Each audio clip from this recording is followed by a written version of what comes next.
Carlos Nelson with Cascade Media Group, and tonight we have Pastor uh, Esther Holtzendorf on the show.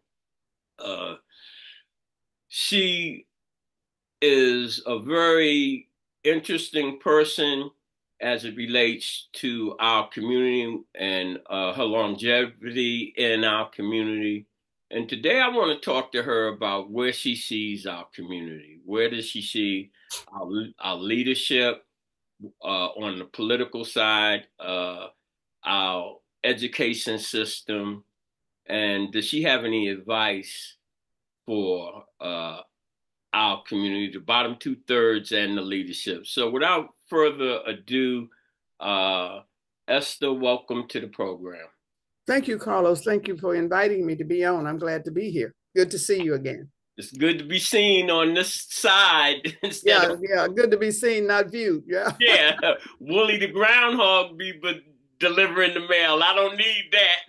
You got it. You got it. Yeah. All right. Yeah. Ms. Holtzendorf, just talk about some of the things that you, first of all, that you want to address to our community, and if you can weave some of the things in that my opening talked about. Okay. Thank you so much. Very interesting topic. This is a very, I would say, ideal time for every individual to take a look at not only who they are, but how we came to be where we are. And I think everybody has to take some responsibility for that. Carlos, I just kind of like to start at the beginning with myself. I'm a sharecropper's daughter, okay? I was born September the 15th, 1938 in southeastern Oklahoma. My mother and father separated when she was pregnant with me. I think one of the issues of life that we as a people have to deal with are our facts. Unapologetically, non-judgmental, but factual. I think that we have to deal with the root, which is the cause, not just the effect.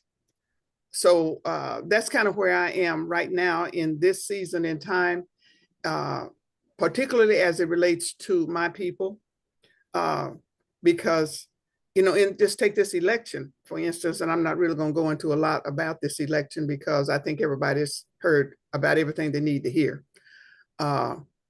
It's my understanding around 11% of Black men voted for Trump. Probably 40-some% Latino men voted for Trump. In doing research, what I found in some of the reports was that those persons who voted for him felt like that they would be better off job-wise and economy.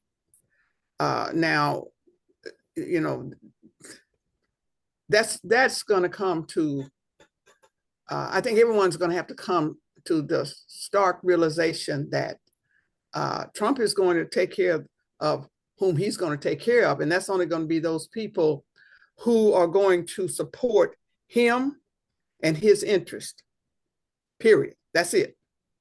I do think he plans to do everything he can to tear down the HBCUs.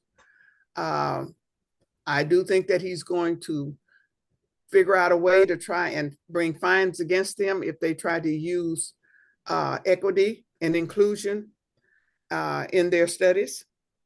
I also believe that we as Black people are going to suffer in every area of human concern.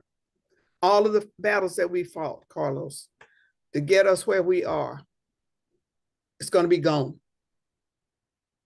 I believe that the systems of government are going to be dismantled and rebuilt, and that includes Social Security, Medicare, Medicaid, the military, every system of government. So, and we have been relegated to a status in life through no fault of our own, but it's deliberate, it's willful, it's intentional that we would make up the bulk of the systems.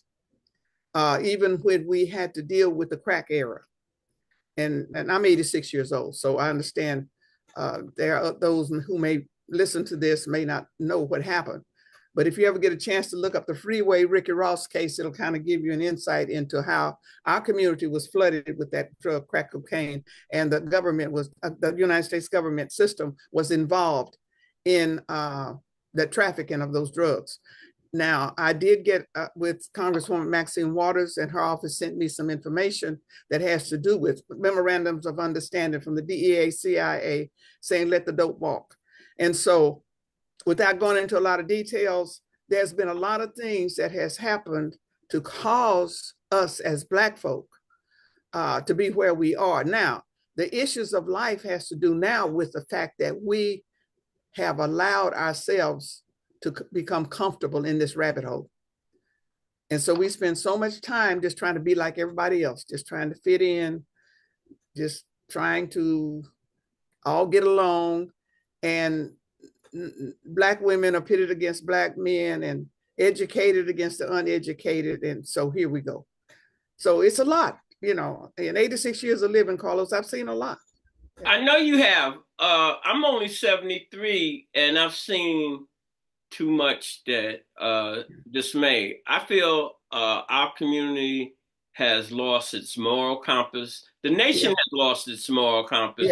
But I don't believe that we as Black people can do what everybody else does. No, I think on the political level, some of the people that represent us, they feel that they're like political elite, or they're worse. Some of the people that represent us, they can't see it. They're worse than the white people that are dominating the political landscape and holding us back.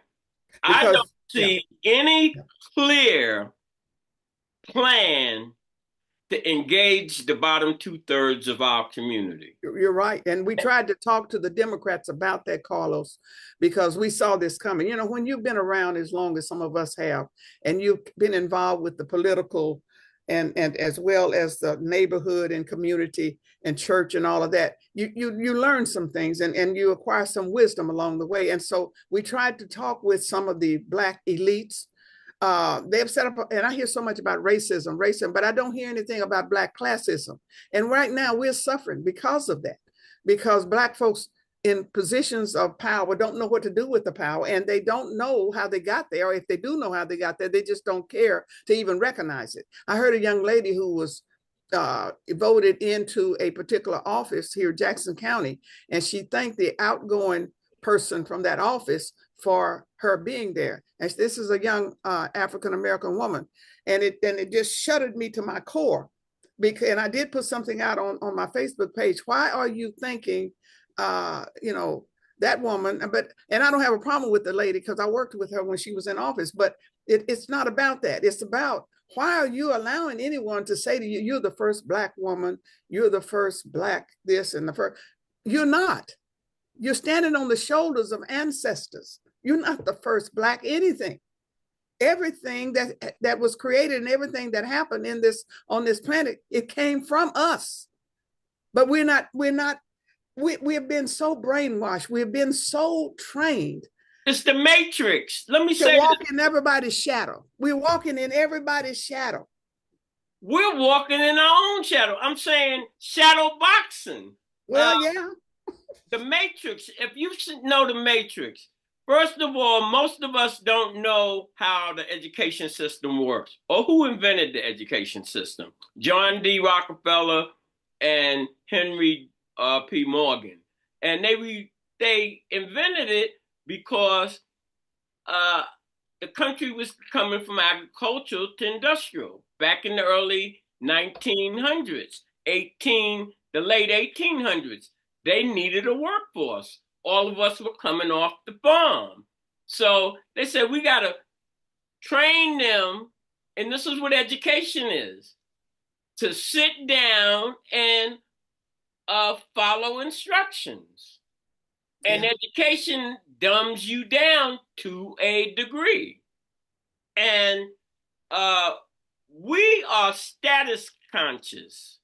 And from my position on, I'm talking to local politicians. They think everything is a photo op and look at what I'm doing, and I'm working for the community, but the community does not see any, from my perception, any advantage, or they don't see anything improving. Over the last 25 years, the politicians that have represented us here in Kansas City have done a very poor job. There's a limited amount of resources that come into the Black community on every level.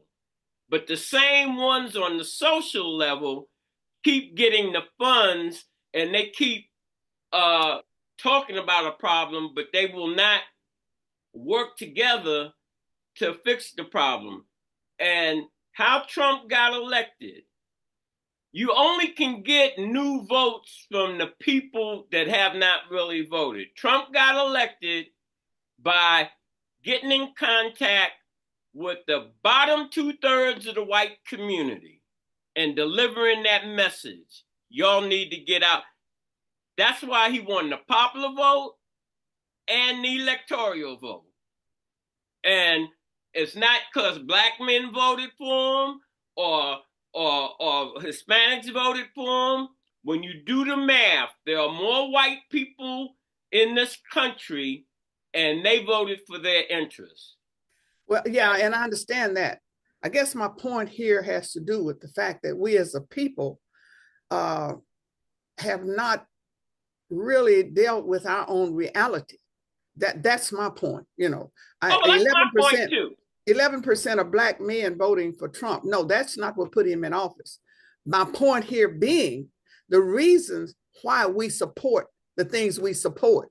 It's always like, because it's what's in my best interest. We do not think of ourselves as a collective. Viable unit. Now, we had one young man in political office in the city government, Brandon Ellington. And I don't have a problem calling Brandon's name because I admire him, I respect him. Brandon was trying to bring equal justice under the law for the 3rd district and for all of Kansas City. That's what he was trying to do.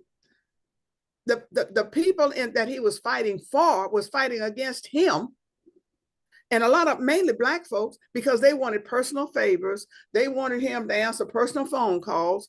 You know, he's carrying the weight of the entire city, really, because he came into a city that's divided, always has been, and anybody with any common sense, because when I came to Kansas City in 1957, Kansas City was segregated. We couldn't even shop downtown. We couldn't even eat downtown.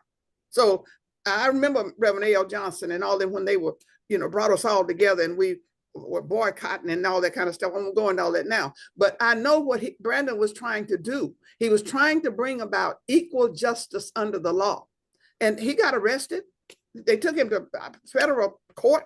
And I was down there at the hearing. And I thought surely all of 3rd district and 5th district, everybody would turn out. They didn't. You know, and so it's sad, Carlos, when we as a people do not understand when there's equal justice under the law for all, then there's equal justice under the law for me, you, and everybody else. When there's no justice for all, there is no justice for any. So that's where we are as a people, as a Black race of people right now, because we do not understand the power, first of all, that we have. And it's still Black men pitted against Black women. Children are caught in the conflict. We got more trauma going on, and all we do is talk about sweeping stuff up under rugs. Carlos, we got so much stuff swept up under so many rugs, we can't step anywhere without stepping on the lump of stuff that we have created for ourselves, and then we blame other folks. No, it's us. That's on us, because we are the ones who ought to be in charge of our own lives, not somebody else. As far as I'm concerned, that's a hard nut to crack, because the leadership that you have, I go down the line, the mayor. The mayor is doing a pretty decent job, but he is not really taking care of the Black community. It appears that it's so. NAACP, Urban League, Freedom Inc., Cascade Media Group is the largest digital Black-owned media company on the planet. And Melissa Johnson, I think they spent over $500,000 in advertisement. Not one dime came to your black media company. The same thing with Freedom Inc. We're the largest black-owned digital media company on the planet, have a hell of an audience, not one dime spent, and nothing said. And when you say something, they say, oh, that's your company. I'm like, what does that have to do with reaching your community? And yes, it's my company. It's a black-owned company. Do you have anybody else that you can call that has the reputation or the ability to put you front and center at a moment's notice? No. That's Carlos. That's part of the mental brainwashing that has taken place down through the years, because it troubles my spirit, because I know what you're saying. I hear what you're saying. And you're absolutely right. You are a resource that could be utilized by anybody, but most especially the Black community. Most especially the Black community. But what do? We go outside of our community. We pay money for folks to come in. We have panel discussions. We have a speaker that we pay thousands of dollars to, with no strategic plan for follow-up, no operational plan. There is no community organizing. We just pay money to bring folks in to talk to us about stuff that we already know, with no solutions. And here you are sitting with everything right at your fingertips that could help to liberate the entire Black community, as far as getting information out. That's right. Which brings us to knowledge, which brings us to better understanding of who we are and how we can make quality decisions. And we won't even utilize it. Is something wrong with us, Carlos? No, it's jealousy. And there's no other way. There's no other way. I've heard people, well, I don't like how he talks to me. But yet you buy products on the market that the Klan owns.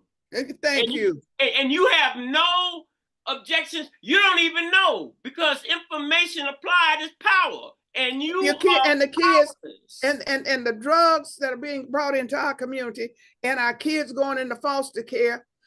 I guess they like the way that the kids get talked to when they're in foster care. You go to prison. Do you think anybody care about whether you like the way they talk to you or not? See, that's just dumb stuff, Carlos. I'm sorry, but I'm too old to play games. That's just dumb. Let me say this. You talked about this earlier.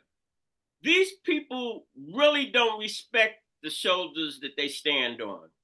No, they don't.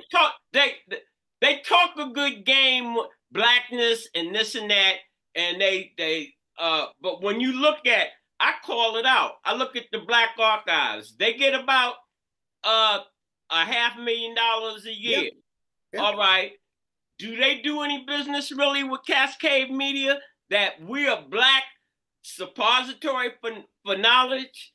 The mayor, instead of working with the Black digital company to deliver some of the messages he's trying to deliver, what do? They create these bodies, biz care or whatever. They put $1 million in there, and then they give somebody a position, but as soon as they're out of office, all of that falls down, and it hasn't contributed to Black building their own businesses and their own wealth.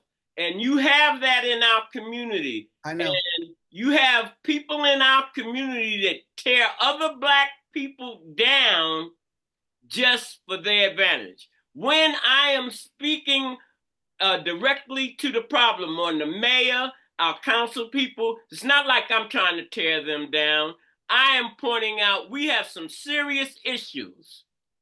And most of our public are cowards because they will not bring it up in conversation. Now, I just looked at something the other day, and the guy was saying about freedom. and freedom of speech and so forth. And I hate to even go here. He said that you can't say anything about the war in Russia, you're going to jail. China, the same thing. Anything against the government, you're going to jail. And in the United States, who can't you talk about?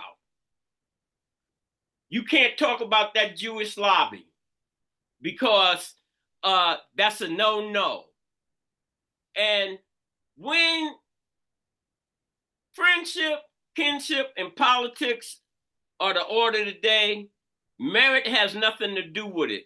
And that is what is happening in our community. The Black people that are in power have used friendship, kinship, and politics, and merit has nothing to do with it. And when merit doesn't have nothing to do with it, your whole system falls down, no matter what kind of system you have. Yeah, and you're right. Then when you want to stick your head in a hole and ignore it, and then you want to get on social media and go to a school and say, look, I'm here with the kids. I just tell you straight out, and I hate using profanity, you full of shit. And that's how I feel about most of our politicians, because they know better. And if they don't know better, they should not be in that seat. Well, they know better. It's not being done out of ignorance to facts. They know better. They don't want to hear truth. Stacey Johnson Cosby and I, someone in city government told department heads not to talk with she or I because of our attitude. Now, we met with the city manager, we met with council persons, we met with the mayor, we met with all of those people who have these programs and they're getting all this funding. And all we were asking was for accountability. All we were asking for was to do right by the funds, because we were dealing mainly with the homeless situation, because there is no affordable housing. And there is no housing for all of these homeless. Plus, there's no wraparound support services in place, which means you have to have boots on the ground, case management, that sort of thing. So that's what we were trying to do, was get the city to come to an understanding that, these are human beings. And the mayor is the mayor of all of Kansas City, not just North Kansas City, not just the Plaza area, the whole of Kansas City. And he is the mayor. The city manager could care less about whatever happens to me or any other poor folks or Black people, because he's going to get paid and they're going to keep voting him, raises and all that kind of stuff. So, as long as people sit down, I don't care if you got PhDs hanging on every wall in your house, if you don't have some common sense and some just good old down home pride about yourself, then not only are you going to be disrespected and totally disregarded, but you are going to pass that on to generations yet unborn. Just like I was talking to someone the other day about a little boy, and they saying, oh, he acts just like Uncle so-and-so. Now you got a child that's 2 or 3 years old, acting like somebody that died years before they were born. What does that say to you? Don't that tell you that you might want to take a look at, is this genetic? Is this environmental? Or is it a combination thereof? No, we don't do that. We just sweep stuff under the rug. We turn our heads away and pretend like it didn't happen. And we keep on living the lie. And that's, Carlos, that's one of the biggest problems the Democrats had with this election, living a lie. And we told them it's going to come back to bite you. And that's exactly what it did. Well, I have no faith in either one of the parties. I don't either. Where I stand is that we have to build our own, and no matter who's in office, they will have to deal with us. Now, when I moved here in '78, that's how Freedom Inc. operated. There wasn't going to be nothing built. There wasn't going to be any movement on anything, because we had a block of votes, Mm-hmm. and we could decide the issue. But Mm-hmm. we do not have a Don't have workforce that now. now. Nope. A lot of things were allowed to deteriorate. I Mm-hmm. call names. Joe Maben was over minority contractors. I Mm-hmm. don't know what the pay is, but the executives be getting like 40, 50,000 a year, 20 years, 25 years. The workforce, nothing. Minority contractors is just a name. Uh, I hate to say this, the Hispanics do not really want to work with black people, Mm. and we keep running behind them. And if you notice, the Black Chamber, Heart of America Chamber, and I love Kim because she's made something out of nothing. But the minority contractors, both of them joint with the Hispanic Chamber and the Hispanic contractors because the blacks are really not doing anything. And when you look at their makeup and who runs their programs, not just here in the city, leaders of state, you will see all of them look like they white. And most of the leadership in the whether it's in Venezuela or wherever, the colonization uh, and this color thing is real. And Yeah. in our community, we don't want to face it. Now I'm going to say this. I was hearing, this is hearsay, but I think I got it from the horse's mouth. The Urban Summit had a meeting. Gwen Grant got up and told Archie Welch he had to leave because the board, this was only for board members. And I don't know whether it was with freedom or whatever. But I was like, Archie Welch set the groundwork for Freedom Inc. and the black community 25 years. He's no special friend of mine, but how you going to tell him to step out the room? And That's that's us. the type of stuff that's going on. I know. Black classism. I know. Yeah, and I see, know. they don't like me because I'm putting it out there, and I It's tell them time. It's all. time, Carlos, without apology. It's time for every person who really believes in themselves, first of all, as a decent human being. It's time for those persons to stand up and tell the truth. It's not personal. This is business. And Yeah. we have got to learn to take care of what's the plan of action? We don't have one. What is a strategic plan? We don't have one. What are the solutions? We don't have one. What caused the problems? We haven't discussed that. Why do you keep talking about the problems over and over and over again? Why you keep over? See, that's going down the rabbit hole. When you just keep talking about the problem over and over, you're going down a No, rabbit hole. because they can, let me say, they're talking about the problem. They're not trying to fix it because what you talked about 15 minutes ago, they are being paid Is somebody getting a paid? That's it. lot of money. Do These you know down through the years, do consulting you know, contracts going to since tell you how to build the business. They never have built the business. Carlos, do you know there's been over $100 million appropriated for the 18th and Vine redevelopment project since over the years? $100 million. You got nothing down there. Nothing. Nothing. And I'd even go on Cleaver. You running for Congress. I have the only black-owned digital media company. Do you reach out to me? Well, I Does reached the out to city, him. hold it, does this, when I say him, the staff, they say, well, we advertise with the Star or the Call. Did they have to call you? No, you call them and you say, we want to put something in your paper or what have you. I know. But because we are the truth serum, they're like, we got to try to boycott him. But I'm like, do you think that's working? Doesn't look like this. I've been in business since '08. Show me 10 black businesses that's been in business since '08 consistently. And I the know. first thing they say is Gates. So you put me up here with Mr. Gates then, because I've been running my own business and Mr. Gates has been a mentor to me from afar. Yeah. He's like, I'm going to build my own. I'm going to be the captain of my ship. And Yeah. that's where I'm at.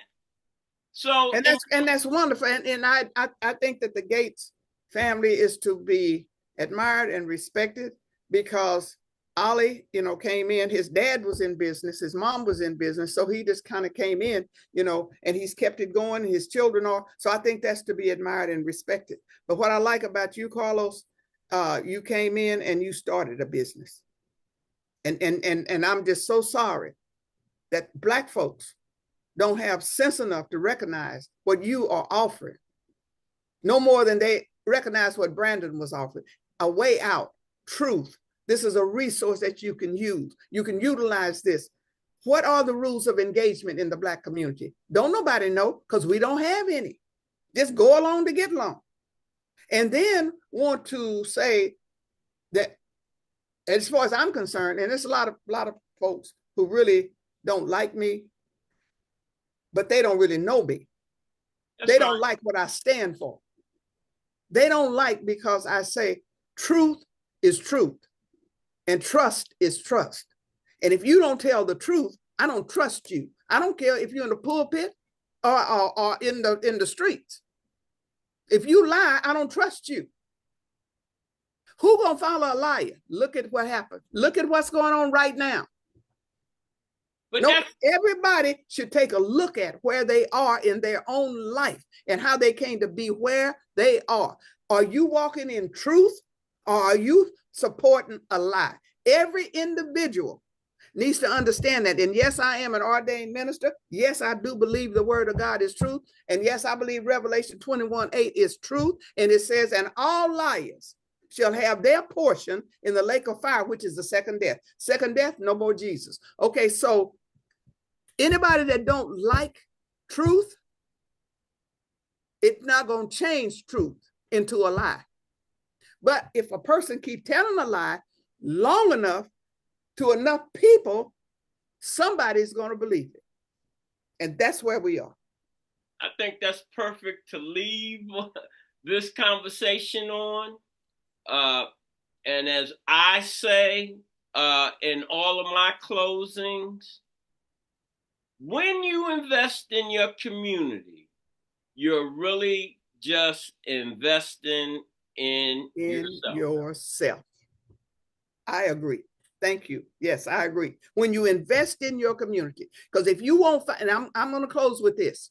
If you won't fight for your kids, who will you fight for? I love it. I love it. I look forward to working with you on some things, and I'm still in Jimmy Watts's. Jimmy Watts is a co-founder of What's Up Kansas City, and he always closes with, "It was a plum pleasing pleasure." Oh, I like that. Show. I like that. Same here. Same here. I'll get back with you. And the young man that I was telling you about, he is interested in meeting you, and I think you would really like to meet him. Yeah, I will. Take care now. This is brought to you by Kansas City Business Association, working to improve our community.